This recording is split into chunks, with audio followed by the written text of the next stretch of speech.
Welcome to Studying Law Around the World. I'm Claudio Klaus. In each episode, I talk with lawyers, law students, and professors from different parts of the world to talk about legal education, careers, and what the profession looks like in real life. We talk about the hard parts, the surprises, and the decisions that shaped their paths. Whether you're planning to study abroad, thinking about working in another legal system, or just curious about how law works around the world, this podcast is for you. Hello, everybody. Hello, everybody. Welcome to another episode of Studying Law Around the World. Today, I'm receiving here and hosting Cristiano Therrien. He has an incredible story and an incredible career. He has over 25 years of experience at the intersection of law, technology, and governance. He's currently based in Toronto and is completing the Global Professional LLM at the University of Toronto. And he brings lots of very incredible experiences to his career, but also to this podcast today. So I wanted to thank you so much for making the time to come and share a few insights with us today, Cristiano. Hi. Hello there. Happy to be here. Thank you for inviting me. Absolutely. And to start off our podcast, I'd love for you to tell us a little more about, yourself. I know you teaching multiple law schools, and you've done quite incredibly well, in different programs as well, both academically and in your own law firm as well. Can you tell us a little bit about your story? I'm a binational citizen from childhood because my mother's Brazilian, my father's Quebecois he's a Canadian from Quebec, and I grew up in this binational, bilingual, biracial family. And I did my undergrad in Brazil in law. Then I had I did my master degree in Spain in law and technology at the time. I was an intern in the National Personal Data Protection Agency. And I came back to Brazil to be a lawyer again. Then to be a lawyer, I spent 12, 13 years as a lawyer only in the IT area field. That's what I did, but also at the same time, I was a law professor. And I taught in some different universities, at least 4 or 5 different universities there.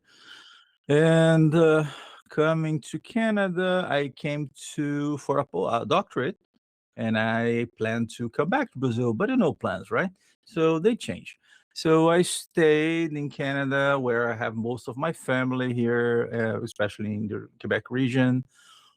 And after my doctorate, I went for a postdoc in University of Ottawa, and it was in the area of AI and regulation. It was the time. A few months later, this new thing came up. It was called ChatGPT, by the way, and things changed since then. Then I went to work for the City of Montreal. I was working in data governance for the City of Montreal for 30 months. And I was teaching University of Montreal. I was teaching in Ottawa. I was teaching Brazilian universities online most of the time, unfortunately, to Brazil. But I'm here in Toronto now. I'm teaching at the Toronto Metropolitan University as well. I'm teaching contract law at TMU. And I teach cyberspace law at the University of Montreal. And I teach legal research as well. And No, that's much appreciated. Thank you so much for making the time to share a little bit more of that. I wanted to ask you, you've moved then between Brazil and Canada, practice, academia, public sector, private work, as you just outlined. And looking back, what are some of the key decisions that shaped your path? And maybe if you were, talking to young lawyers today, in any country that they choose to practice, what are, a few things that maybe you would do differently if it was, in 2026? well, uh, well, yeah, of course. Because people have to know that I studied law in the last century, right? In fact, the last millennia. But some things changed meanwhile. When I started law, we were writing with typing machines at the time in law firms. And for example, I have to use carbon copy paper to have copies when working as an intern in law firms. Even if I had a computer at home, and only the lawyer had a computer then in the law firm. But What I can say from them then for now is because I think we are talking to many people who have different careers, right?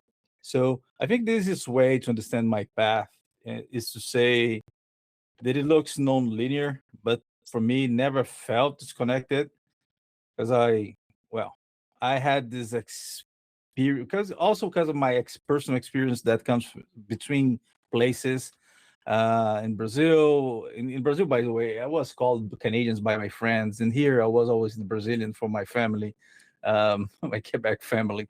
Uh, but so I always had the experience of seeing things from more than one perspective. I was never from one place, just one vision. So what they stayed with me, was it made me very attentive to how different cultures and institutions understand the same reality in different ways. And that connects to my work today. I never saw technology as something outside society. I see it as part of our culture. It changes how we think, how we decide, how we organize ourselves.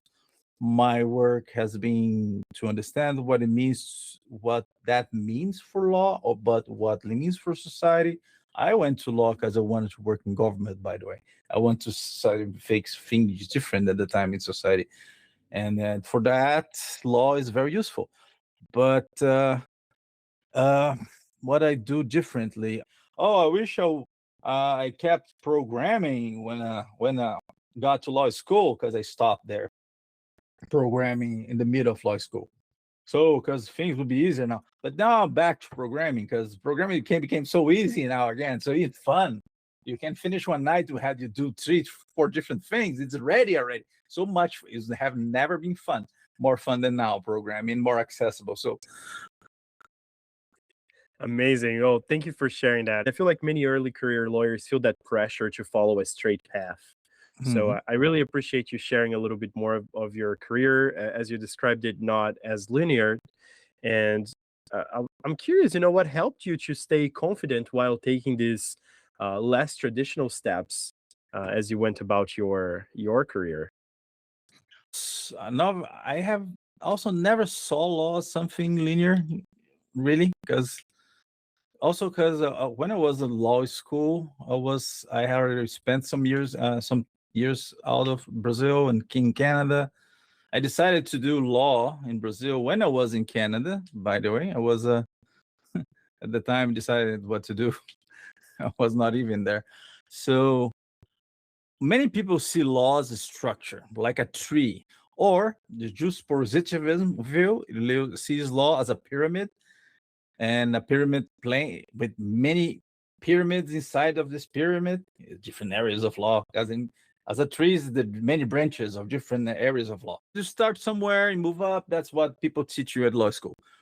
I always saw it more like a network. And then one of my decisions to do law in Canada, it was because of this vision of law as a network. In a network, seeing law as a network, you move between nodes, different roles, different countries, different institutions, but it's still inside the same system. And you communicate with different parts of the system. So, and that helped me a lot. Um, that what might see some deviation from an outside from the outside felt from the inside is is more like exploration. And talking about myself, I to feel confident also about this. I entered law school early, more than 30 years ago, and I never really felt left. Okay, I was always in a law classroom, in the front, on the back, in the side. Well, I never left. I really never left. Even though I was working on other things, I was still in a law school in some way. So and I never saw laws theory. I wanted to see things happen. That's why also I was never fully only in academia. That's also so I moved into practice. I built small legal tech tools. At the time it didn't call this startup, right? We I have this company. Of course, it didn't succeed, but it succeeded to teach me, right? So and then I moved into government. In yeah. The thing that keeps me confident is that technology is always brings us so many solutions, and when it comes with solutions, it always brings us new problems, and it's never boring. Sometimes you want it to be boring, but it's never boring. And there's no 1 week that I don't have a new AI thing. Oh no, I have to study this thing. So that's it. Amazing. No, I love that. It's interesting. I was just listening to a podcast earlier this week, and they've made a funny comment. They said that you probably would need to be unemployed to be able to keep up with all the AI news. And I'm like, well, that sounds about right. That sounds about right. Oh yeah, Uh, 36 hours a day, maybe. Absolutely, absolutely.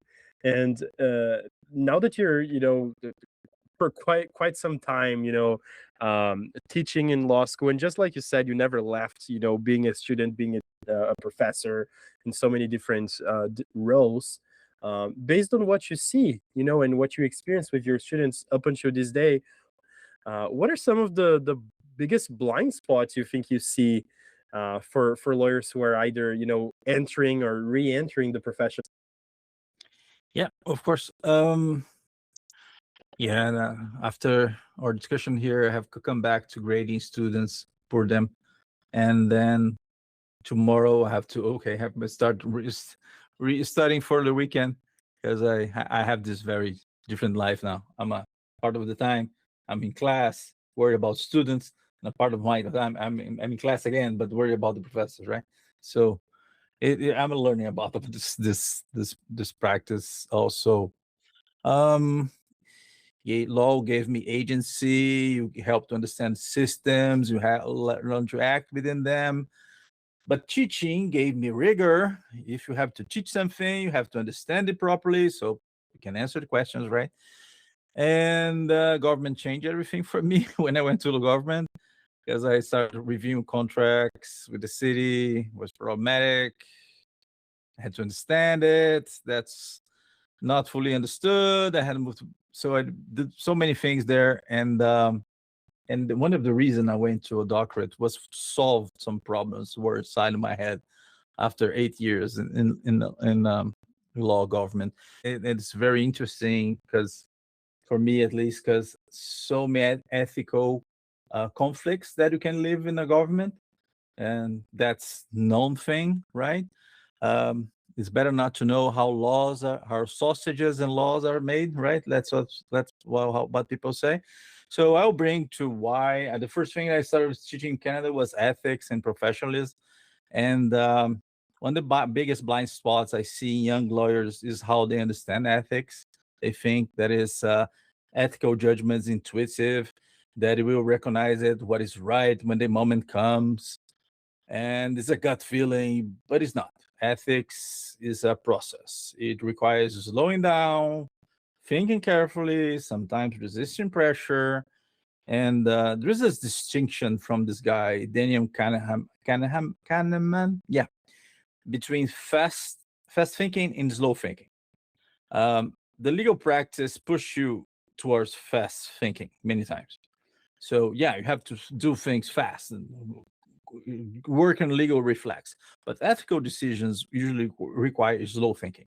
And early careers lawyers are under a lot of pressure here in Canada.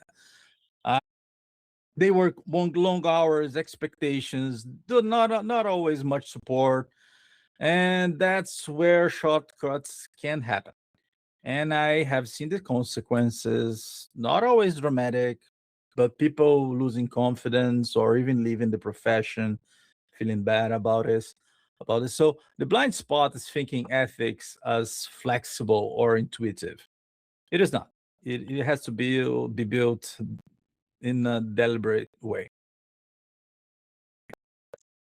I appreciate you bringing that up. I think sometimes we'll get caught up in different things, and I also really appreciate you mentioning this whole thing of, it's easy to say that there's no necessary like a procedure, that there's a gut feeling and all of that, but if there's something that you learned working with people from different cultures, different age groups and all of that, whatever people consider to be obvious, it can really vary from person to person, from upbringing, cultural, and all of that.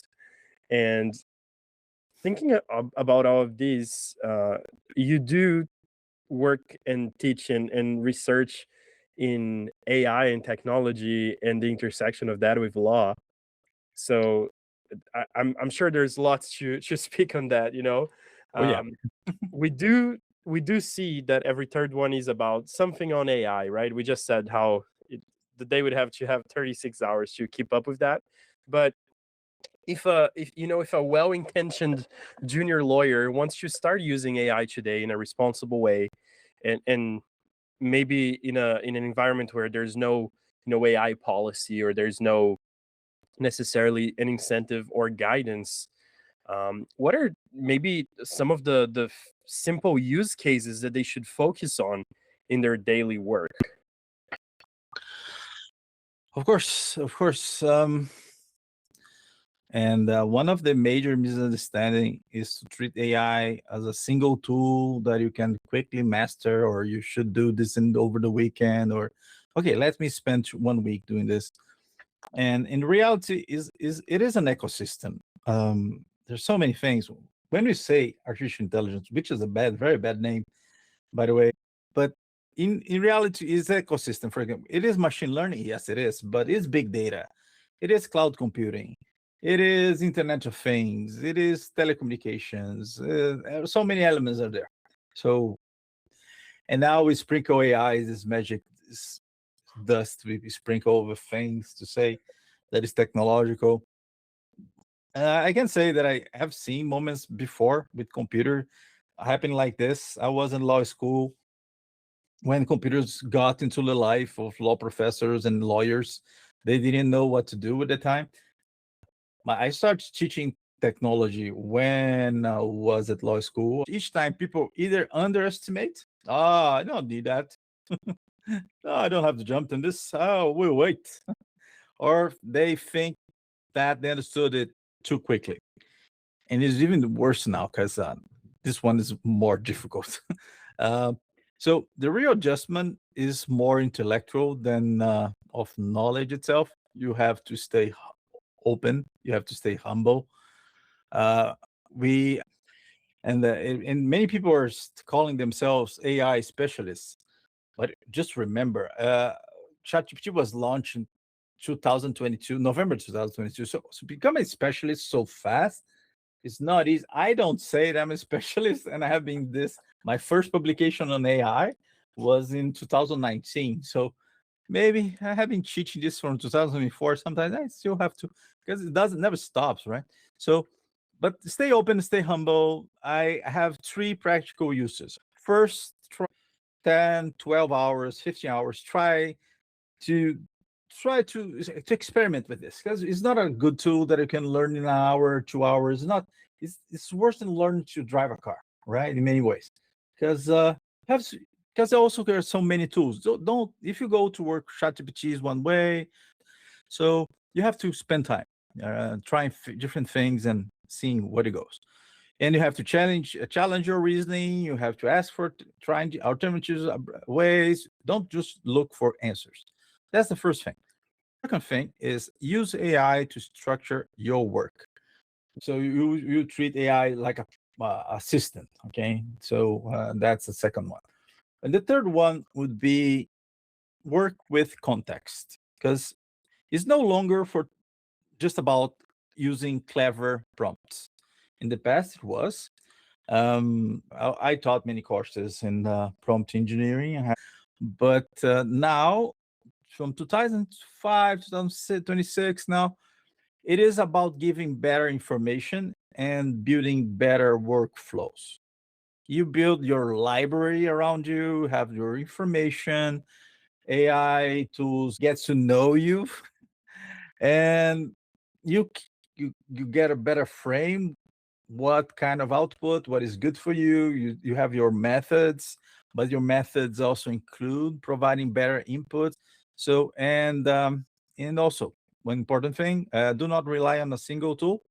um, please know different systems behave differently, and that's part of the learning. You don't have to be team ChatGPT or team Claude or team something, because they can change a lot. 1 year ago, Gemini was ridiculous. Now I work with this for many things every day. And Claude, was something extra, and now I that's my favorite to write. ChatGPT is better, is many things too. Depends on what you need, right? Amazing, fantastic. Well, thank you so much. And I'm curious now on more of a somebody who's thinking about policy and working in this intersection. I'm curious, how do you see AI changing the role of lawyers, both in the public and in the private sector over the next 5-10 years, if just since ChatGPT has been launched, so much more is possible, even though there is a lot of people who do implement AI in their workflows. I don't know if you can say yet that there is a change in the role that lawyers play, or there is a substantial change on how the profession is practiced. Yeah. I have to avoid being very futurist here, even if I love it because I'm a huge science fiction geek, and who I know no one that read more science fiction than me, maybe. Uh, but I can say some things that I think are the tendency anyway. Um, for for example, in the public sector, that I know a little bit more because I was closer to them for a while, but also private sector. AI changes where lawyers add value. Okay, because much of the legal work involves what we call pattern recognition. And in law, we have many patterns and we have a lot of text. And these texts have many patterns. That's what lawyers do very well. These are what we call complicated problems. Okay. Yeah, they're complicated, of course, but it's structured, they're rule based. And AI is very good at that to deal with this. To you're gonna treat information this way, if then this, if then this, and AI is great for that. But the thing is, law also deals with complex problems, and complex problems is another thing. It has to do with judgment, with values, with uncertainty, competing interests, and for that, there is no simple workflow for that. So what happens is a shift here. So AI can support the structured work, so lawyers can spend more time on the complex parts of the work. And for the public sector, you're mentioning it is critical because decision affects rights and trust of people. And in the private sector, is also critical because many things we have to do, we deal with very competing interests as well, and they can be very conflictive. So that's why also becoming remember the ethical part that is more getting closer to lawyers than before. Yes, we can do more. But one thing I need to leave it clear, my for everyone, it is that you're not going to work less. Okay, so no technology came ever to help you to work less. Okay, don't be hopeful. You have extra hours in a day. Nope, you might get more productive, but yeah, more performance will be expected from you. Yes, and if you're not using AI properly, you have to compete in the ones that are being getting their performance enhanced. Look at the good way.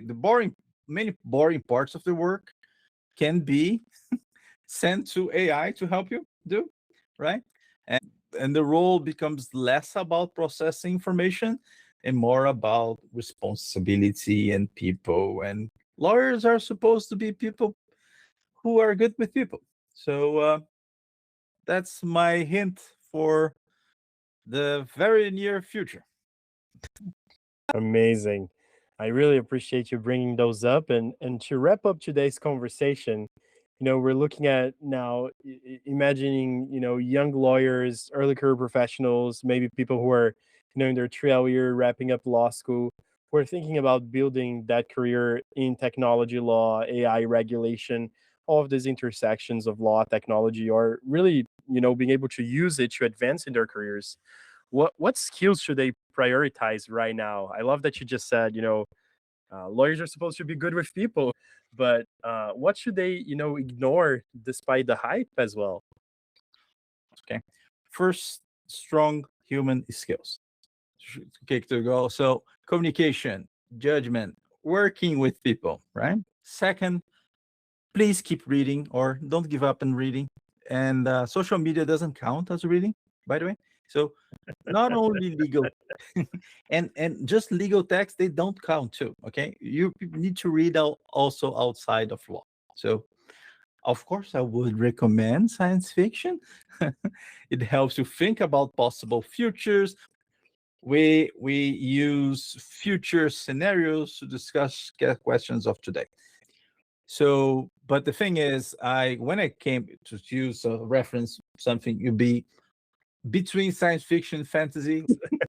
So when I started in law and technology, this scholarship was like the Tatooine planet. You see, it was just a desert with a few oases, one one wise man here and there saying strange things, and some young running free and doing stupid things. So, anyways, now the field of law and technology seems more like Coruscant. Coruscant, it is a city planet, right? The capital of the galaxy, the Republic, and because this whole planet is a city, right? So you see, there's so many people, so many layers, and and that's why you now have many people, many things to see. So one very strong thing in law technology is that we treat law as risk management in many ways. Okay, we are always talking about risk here, risk there, things you need is an exercise of pessimism. Okay, law and technology in many ways. And the European law is very good. They even mention risk, levels of risk in AI, for example. And we have been working for this, but also in the last 10 years, having saying a lot about governance. This word is new in law in many ways. In 15 years ago, we wouldn't say that so often. Now it say it all the time. Both are important, but they're not enough. Because law, for the classical approach of law was about conflict resolution. When we went to law school, for example, civil law, we were discussing this. Have a conflict, we need to solve it. But also, maybe we can prevent it. But also, criminal law in other areas would say law as social control.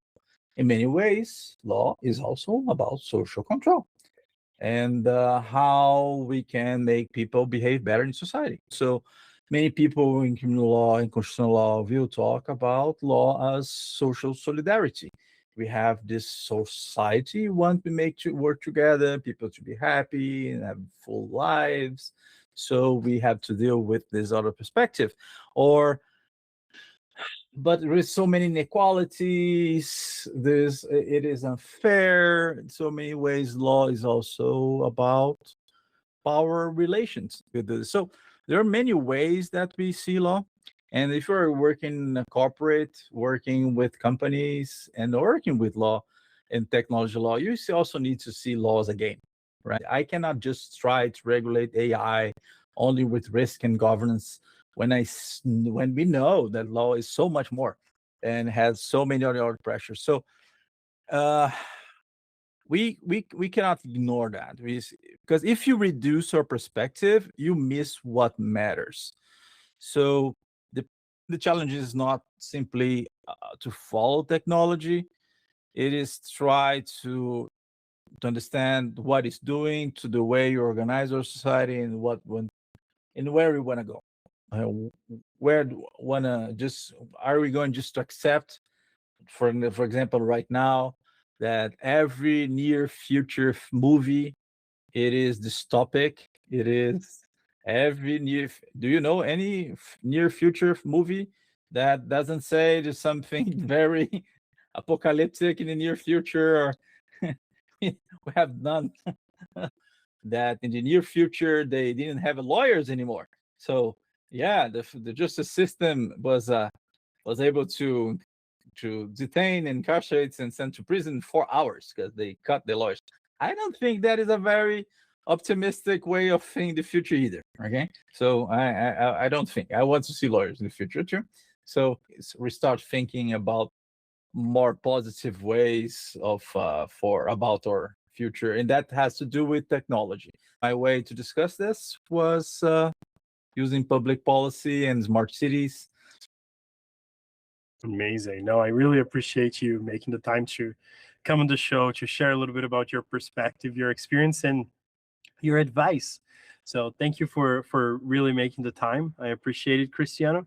Thank you all for tuning into today's episode.